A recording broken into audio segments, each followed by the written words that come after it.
Out here for years letting people know to go into their own creative mind because I had read this book. A white guy had let me read this book many years ago about what's going to happen with the mask and everything. You just can't, from what I read, you just can't brainwash America so the rest of the world would know.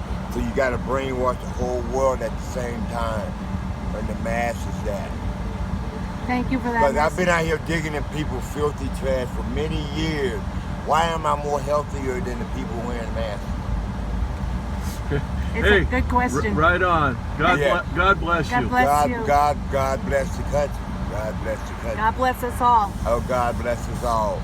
But go into your creative mind. It'll save the country your forefathers built for you centuries ago. See, I gave up because I know how to build buildings, all of that. But I gave it up to live out here to let people know about their own creative mind. I go through them every single day. Let you know about you.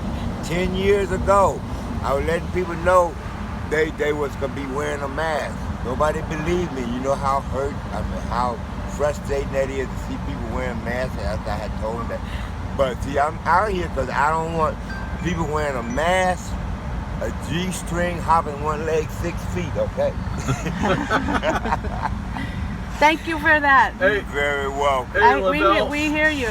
Okay, many blessings, and go in your creative mind to save the country your forefathers built for you centuries ago. Awesome. Thank you, Lovell. Take care, Lovell. God bless. Stay well.